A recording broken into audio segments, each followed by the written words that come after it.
Hello, it's Seven from Style by Seven, and I'm here to discuss what the fuck does Style by Seven stand for and what I mean by redefining luxury. I know that every brand says this, but I'm not talking about new fabrics. I'm not talking about another way to, flaunt your obscene amount of wealth or your topping of the manufactured social hierarchy. What I mean by redefining what it is to be luxury is understanding that some of us have a wealth that nobody else can replicate. Some of us have that spiritual wealth. Some of us have that authenticity. Some of us have that depth. Some of us have that moral compass. Some of us have that, self-confidence, that self-love, that compassion. And this is all because my journey with fashion is a very, very convoluted one. And I'll be telling a little bit of my story, because again, I'm Seven, Style by Seven. It's kind of intertwined, my name's in it because, it's intertwined, right? But it came from my healing journey. And because my spiritual awakening was so deeply tied to fashion, it's really hard for me to see fashion as something that's not spiritual. It's always been spiritual historically. It's only in recent days have we detached it from culture, have we detached it from sense of self, have we detached it from heritage and community, have we detached it from social movements and reattached it to capitalism and manufactured hierarchies. I think it's time that we stop letting people, and I mean people, I mean brands, billionaires, dictate what it means to look good, dictate our beauty standards, because beauty will always be a thing.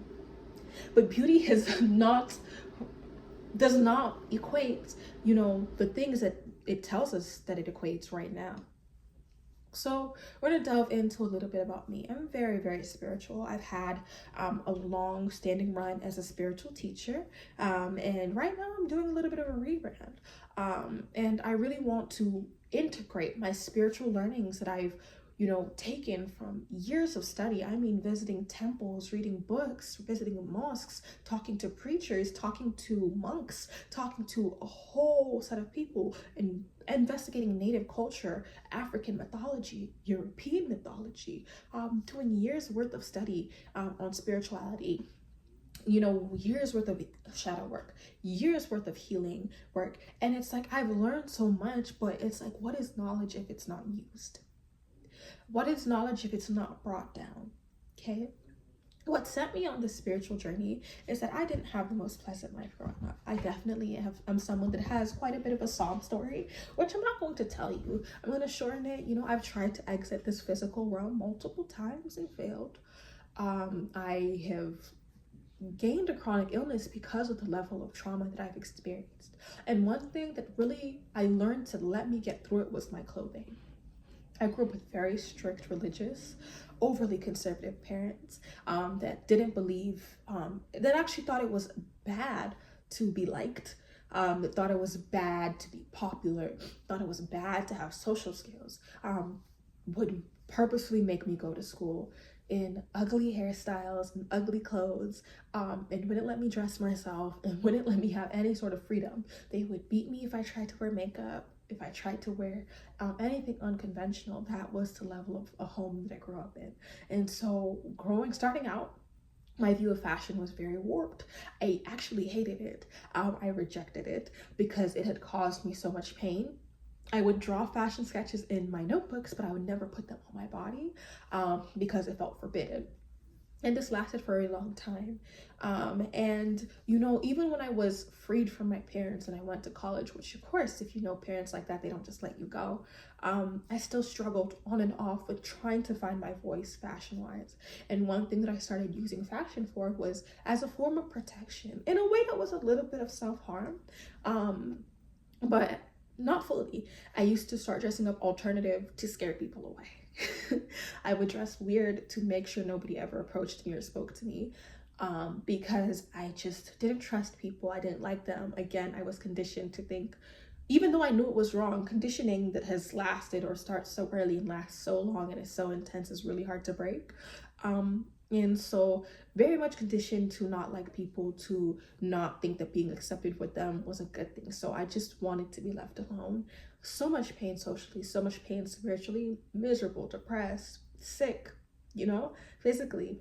And what I found was that I started to notice that when I was happier, I would dress up. And not only would I dress up, I wouldn't dress up like your typical baddie. I would dress up with eccentric makeup and bright colors and weird shapes and silhouettes that nobody understood. And I found that like the happier I was, the more expressive my outfits were. Um, of course, certain things happened that ruined that streak, and then I had my second spiritual awakening. So mind you, my first spiritual awakening was as a teenager at 19. My second spiritual awakening happened at 21, and my second spiritual awakening started to bring me back to the idea of dressing eccentrically and kind of reintroduced me to the idea of dressing alternatively.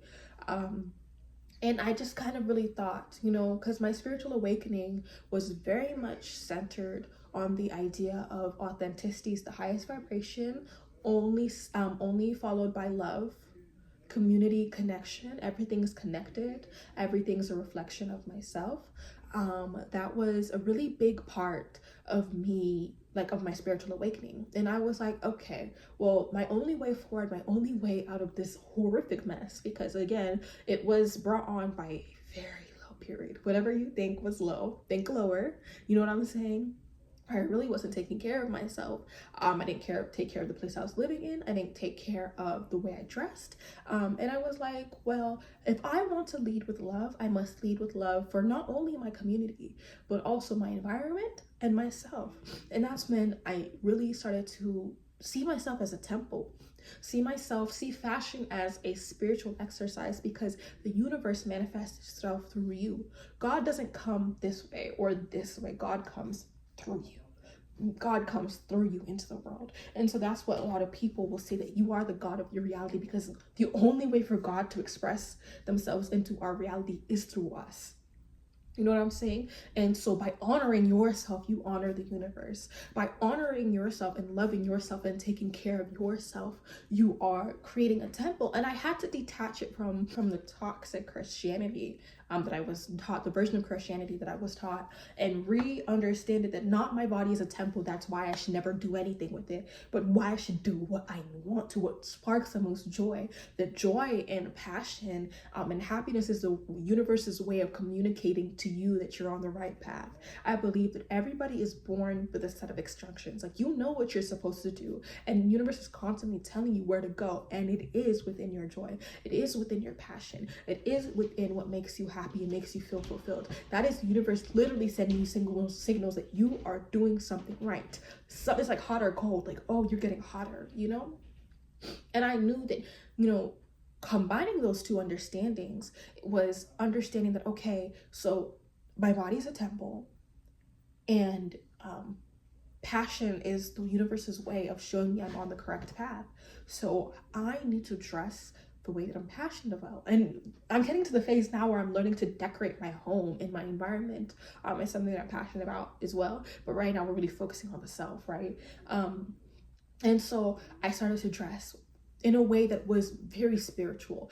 People might have said it, like, because again, whenever you're starting something new, starting something different, people really aren't going to understand it. It's going to take a while for you to take your vision and take the collective consciousness and merge them in a way that does not fold over your authenticity. You really have to make your individual voice strong before you connect it here, right, to collective consciousness. So when I first started, people could say that I looked a mess. I was dressing for myself, though. I was dressing as a way that was a spiritual practice. When I'm telling you, it literally pulled me out of depression. It literally felt like I was being blessed. It felt like a ritual in the sense that I was pulling magic into my life. I was pulling divine favor into my life. I was pulling everything I needed and wanted from life into my life through the way that I dressed. I dressed for the person I saw on the inside or wanted to be. And what I wanted to be was bright and colorful and joyful. So I wanted to be creative. I wanted to be an art piece. That was the way that I knew how to honor myself, you know?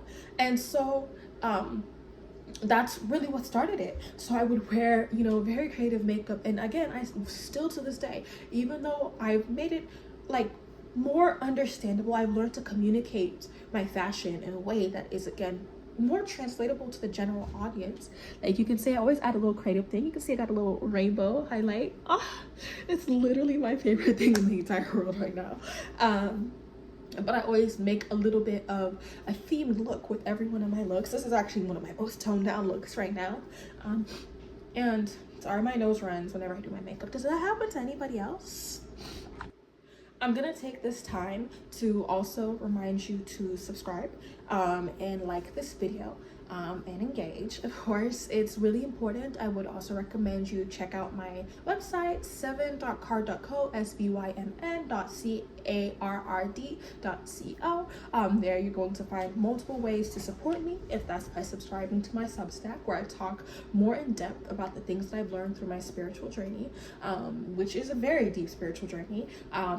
You can order a poem, which is also a spell, to help you redirect your life and, manipulate your energy. Or you can, order some clothing. I have a fundraising collection to help me start my fashion house. Has t-shirts with my fashion sketches on it, or one-of-one pieces that have walked the runway. This is a really important journey. If you resonate with my message in any way at all, that's something that I really recommend that you do. So yeah, I really started to understand, like it really made me believe in magic. And I think that to this day, it's been my most effective spiritual solution. And it's taken me so far. It started to create a world I didn't know could exist, because I was a teacher. I hated it. I mean, I didn't hate it, but it wasn't where I was supposed to be. I loved it for a little bit. I love kids, but it wasn't where I was supposed to be.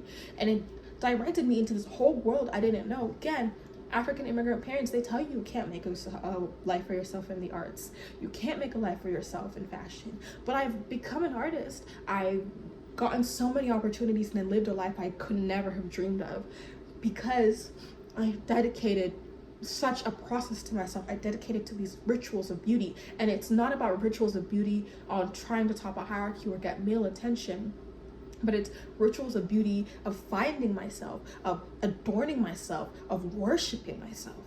And in that way, I really did find myself. And of course, I did do this in combination with multitude of things. Like, I didn't just do fashion. I did a really long time of study and research on spirituality. I visited temples, mosques, churches. I talked to people from different cultures, Hinduism, Native American spiritual practices, African mythology, European mythology. I read books, I did research, I visited places. I learned about so many different versions of myself, versions of spirituality. And I talked about them, I taught about them, and that's what I was known for before I'm transitioning into this fashion space where I'm really integrating the knowledge that I learned into the physical realm. But before that, I was really known for my spiritual teachings and my spiritual theories. And now I really want to focus on not just theories, but I want to focus on the reality of it. I want to focus on making it something that is malleable, making it a practice. You know what I'm saying? And the way that it came to me was through beauty. And it was such a wild thing, because I always used to be like, beauty standards are really, really foolish. Why would you dedicate all of your life and your self-worth to how beautiful you are in society's eyes? Beauty is not something that's societal. And it really turned into like, yeah, beauty is not something that's societal. Beauty is something that you determine. And you should still want to feel beautiful, but detach it from how rich you are. Because sometimes beauty is, how many procedures can you get? How many skincare stuff can you get? How can you get perfectly fitting clothes and a personal trainer and, have enough time to not be stressed and do all these things and meal prepping? Like, yes, the way that we see beauty nowadays is so tied to wealth.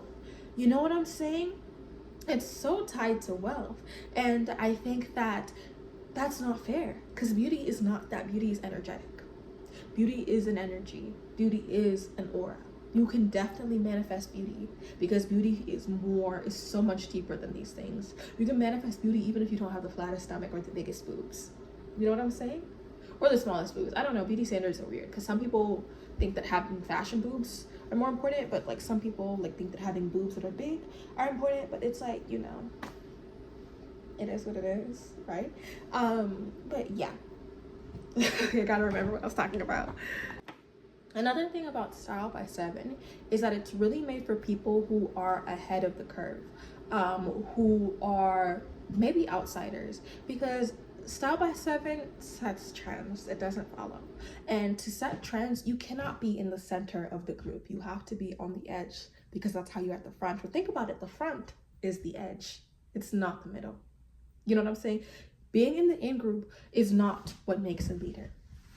You know, I have never been someone who's ever really been interested in conforming. That's something I can say with a lot of pride. Of course, growing up, it was a very big pain point for me. A very big pain point that I that people didn't understand me, but even then I didn't have the desire to conform. Even when I was so upset that my parents would not let me dress the way I wanted to dress, it's bringing up some terrible memories. Even though it was more of a fear of like, oh, now I can't express myself. So I've never been really pulled to be like anybody else ever in my life. And I think that, you know, it's really taught me a lot about authenticity. Authenticity does repel. And it's for people who understand that, whose goal isn't to be liked by everybody, but to be respected, to be admired because of your boldness, because of the fact that you're not afraid to step out, because you know yourself so well and you are so rich and nobody can do it like you. Because the coolest people and the trendsetters are not always the person who is, you know, the most popular. The coolest people have an internal clock that tells them what to do. They make things cool because it's on them. They make things trendy because they're wearing it.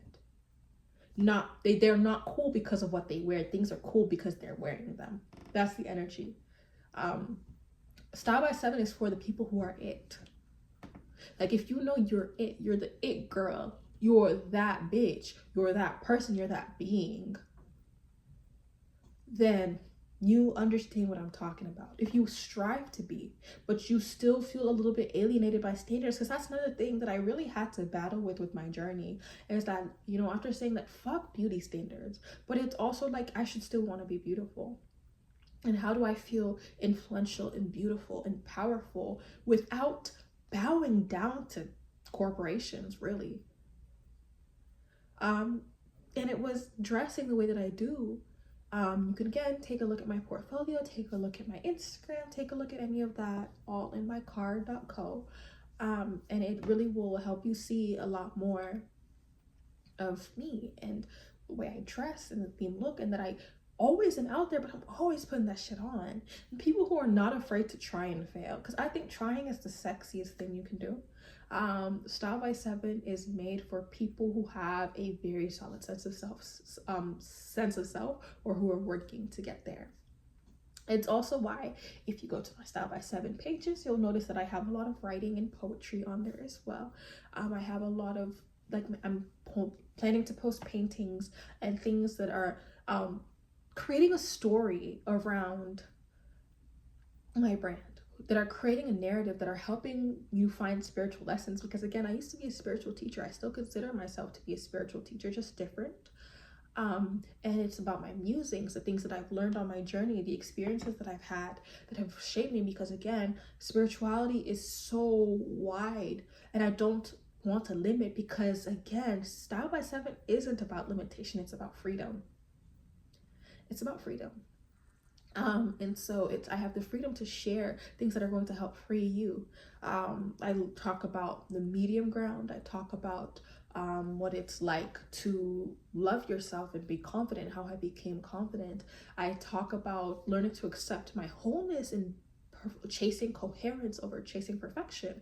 That's why, again, you know, really subscribe to my Substack. I have some really good pieces on there about that. I'm always posting more. It's really just about helping you become yourself from the inside out, not the outside in. Helping you have an aura, because I really do believe your aura is just as much as part of your outfit as your clothes. And you have to learn to build your aura just as much. I do believe learning is a part of the outfit. I do believe your mindset is a part of the outfit. So yes, I do put writing pieces on my page. I do put poetry. I do put a lot of things that are deeper than just the way that you look, because Style by Seven is not supposed to be just about the clothes you put on your body. It's about who do you want to be? Who do you want to be as a person? And how do you want that to shine through with your clothes and on top of your clothes and around your clothing? You know what I'm saying? So yeah, Style by Seven is really here for the weirdos, for the trendsetters, for the people who know that they're it, the people whose internal compass is stronger than external one, who don't do things for applause but get applause because they're them. Do you get what I'm saying? People who strive to be that person. Not who's trying to strive to be in the most designer, not who's trying to strive to be the skinniest, not who's trying to strive to be the richest, but people who strive to be themselves so loudly that they are undeniable. That's who Style by Seven is for. It's for a very, very elite, very strict, very small group of people, but you can be a part of it the moment you choose yourself, which is a harder thing than people realize. That's why it's luxury, because it's unattainable, or it's hard to attain, but it is worth it. Anybody can have it, but you have to work for it. And most people are so scared to go in the direction of authenticity because they're too busy listening to the claps and applause around them. They're too busy finding what's already been accepted. Style by Seven is not for people who get all their outfits off of Pinterest. It's not for people who only do makeup that the influencers do. It's not for people who can only follow, but it's the people who can create, who can innovate, who can be different. You know what I'm saying? And as someone who has always been that and who has refined that, I definitely think that that's something that I want to offer in the world, and that's the impact that I want to be in the world. So again, if this is something that sounds like delicious in your ear, then subscribe, like, read my writing, purchase a product, get a spell. I really do believe that this is our time. You know, there are a lot of us who are ahead of the curve, but the curve is catching up, and it's coming with the prizes for being it. I do believe that this era that we're entering is really going to reward the people who've been doing the work, who've been, you know, or who have wanted to, and who are striving to and actually making progress to really understanding themselves. This is not beginner level shit. You know what I'm saying? This is not beginner. This is why this is luxury. This is a luxury brand, but not because of money, but because of spiritual prowess. And I'm so excited for the first group of people, the people who are watching this, to really be, you know, into this, to really understand this, to really have caught on to this first. Because it's in a way, baby. Style by Seven is it, and you know it. I can't wait to see you on the other side of this. Be a supporter. Be one of the first people to say that I understood what luxury was and what it was changing to be, because I supported Style by Seven first. Yeah. All right. Stay blessed. I have so much love in my heart for you.